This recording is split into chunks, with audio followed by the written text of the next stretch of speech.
You ever think a sunny backyard barbecue could turn into a war zone? Because that's exactly what happened the day Karen Miller, our self-proclaimed HOA vegan queen, declared battle against my family. I'm Jack Taylor, a retired Marine, and my world revolves around my wife, Lisa, and our daughter, Molly, who's 12 and has Down syndrome.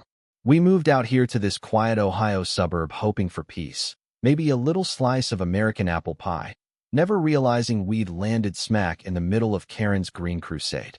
Let me tell you, brother, nothing prepares you for the moment your neighbor slaps your kid at a cookout and claims she had it coming. That day started like any other perfect summer afternoon. Kids shrieking, burgers popping on the grill, laughter floating up with the smoke. Molly was glowing, plopped on a blanket next to Lisa, working on her third drawing of the family dog. She's got this little giggle that lights up a room, makes strangers smile in the grocery store. She was eating a drumstick off my plate, just happy, when Karen swooped in like a storm cloud. 1 second Molly was laughing. The next, crack, Karen's hand came down, hard. The whole yard froze. That slap left a red mark on my little girl's face, and, believe me, it left a mark on my soul. You might wonder, what would make a person do something so cruel? Well, Karen's always preaching, always policing. She's president of the HOA, and she thinks that gives her a badge, judging what you eat, how you cut your grass, even what kind of shoes your kid wears. But that day, that slap, that was personal. She actually sneered, said Molly deserved it for breaking her vegan-only rule, as if my daughter's disability and joy were something to stomp out. I dealt with some real tough characters back in the service, but nobody like Karen, not with my family in the crosshairs. The thing is, Karen's reign didn't start with the slap. It started with whispers at the first HOA meeting I went to. Lisa stayed home with Molly, and neighbors warning me about the queen. She strutted in, vegan slogans all over her shirt, barking about compost bins, banning gas mowers, fining folks for meat pollution. Everyone rolled their eyes, but nobody pushed back. Me? I just wanted to keep the peace, maybe grill some burgers, help Molly make friends. We'd only been in town 6 months, still getting used to things. Lisa landed a job at the school library. Molly was trying new programs. This place was supposed to be our fresh start. We had visions of potlucks, block parties, Molly chasing fireflies with the neighbor kids. Instead, what we got was Karen and her little band of HOA loyalists. Carter, the Thompsons, always watching, always reporting. First, it was just passive-aggressive notes about our lawn. Then, the park incident. Lisa, Molly, and I were having a picnic, ham sandwiches and all. Karen came charging over, nose twitching like she smelled a crime scene.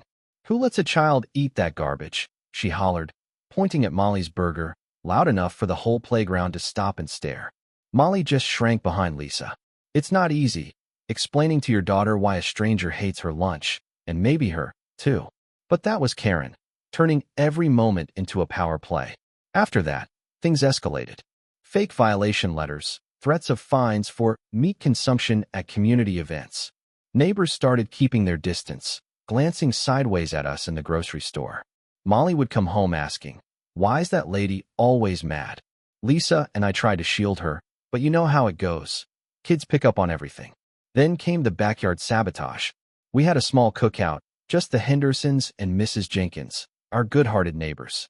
Molly was tossing a ball with the dog. Grill was sizzling, music barely above a whisper. Karen showed up uninvited, declared it a noise violation, called the HOA complaint line right from our porch. Next day, a warning letter appeared. Pure nonsense, but just enough to rattle Lisa.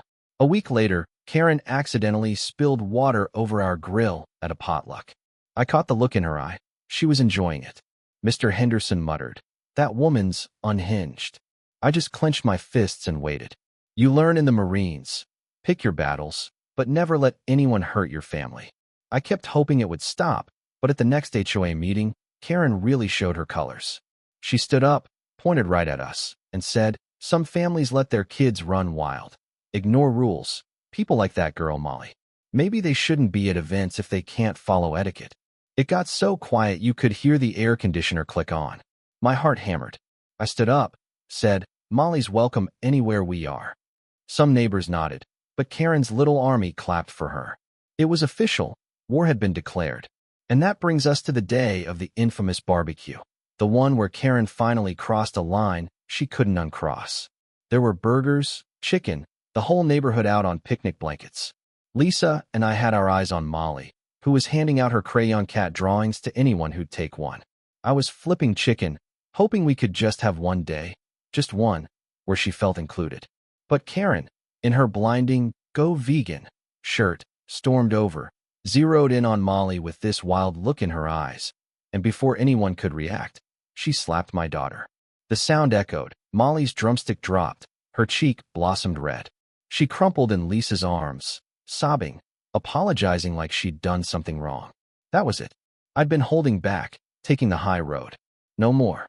I scooped Molly up, Lisa right beside me, and faced Karen. She just smirked, spat. She deserved it.